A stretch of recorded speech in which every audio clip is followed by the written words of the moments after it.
A blockchain is a link of records, information, or blocks stored publicly and in chronological order. These records are referred to as a digital ledger and are linked in a manner that it's impossible to hack, edit, or trick the system. The idea was introduced by a person called Satoshi Nakamoto to timestamp digital documents and effectively prevent tampering with records. Blockchain technology combines decentralization, encryption, and openness to create a system that's both open to everyone with access to it and difficult to hack at the same time. I'm going to explain the definition in 3 parts. First of all, decentralization here means that control of the stored information is distributed amongst the users, and not one person or entity has sole custody over it. This effectively creates more trust amongst users and tackles the vulnerability attached to centralized transactions, where anyone who is or has hijacked the control of the system storing the information can easily tweak the system to gain access to users' data and do with it as they pleased. Take banks and other centralized financial institutions, for example, which store their information in a central location, which makes it easier for hackers to penetrate.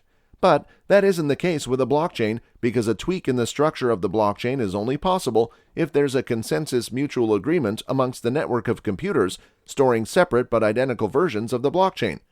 Let's say 4 friends own a document, but only a copy of it is available in the custody of one of the friends. If the person makes a change in the paper without the knowledge or permission of the others, there's no way they can know about what has transpired. But if it is made into 4 copies and kept in each of their possession and one person makes a change to theirs, the disparity can be easily detected. That's how blockchain works. Secondly, to ensure the security of the blocks, the information contained in the blockchain is encoded by using a cryptographic algorithm called the SHA-256. To change or even gain access to this information, depending on the blockchain, you need to have 2 keys. Private and public keys used to generate a secure digital signature matching the correct records block in the chain. The private key is known only to the sender and is also used to confirm the legitimacy of the origin of the transaction. The public key is also used to identify the user, but is shared publicly during a transaction on the network. These keys perform all kinds of digital transactions over the public network. Now, imagine that the information contained in the document used as an example is so sensitive that all 4 friends decided to keep their copies in safe boxes requiring 2 keys, one personal key for each individual and a public key for the group. But these keys have to be used at the same time before you can open one of the boxes. It's apparent that if one person wants to open their box, they would need the permission of the others to get the public key. If the keys do not match, the box remains locked. The third part of the definition is openness. All of this communal information is cataloged in a shared ledger over a peer-to-peer network where it's easily accessible and anyone can monitor the file for changes. Transactions made on the blockchain network are immutable. That is, once a piece of information is recorded, modification is not allowed. Let's break it down even further by looking at one block. What is one block? What does it contain? A block contains the information in a transaction that has to be validated. It consists of 4 components: previous hash, data, nonce, and hash. A previous hash is an attribute or link connecting a new block with another block in a chain. All of the information in a block is added to every newly created block along with the new data. Data is simply the details showing the address of the parties making the transaction and the agreed amount. A nonce is a random or semi-random number generated for a specific use.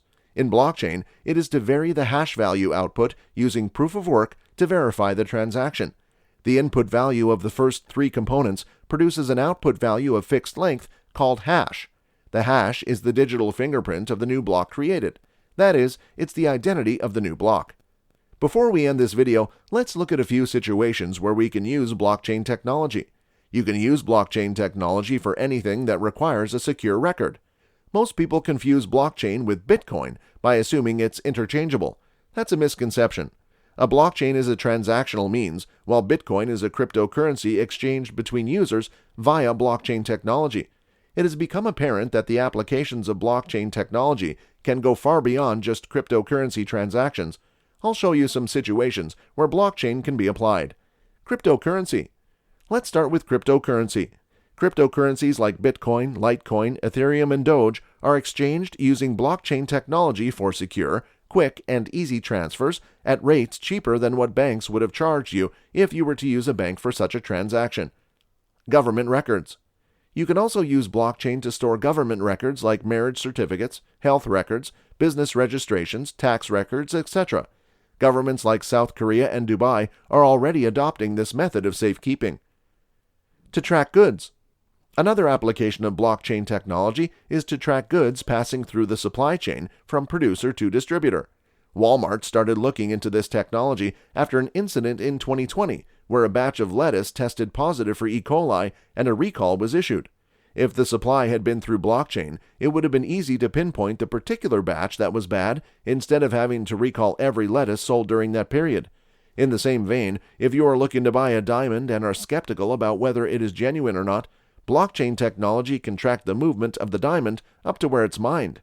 Other uses of blockchain technology include tracking patent rights, securing intellectual property, enabling smart contracts, tracking a patient's health records, transparency in charities, etc. Is there anything we didn't include in this video? Share with us your thoughts, and don't forget to give this video a thumbs up and subscribe to the channel for more videos such as this one. See you soon!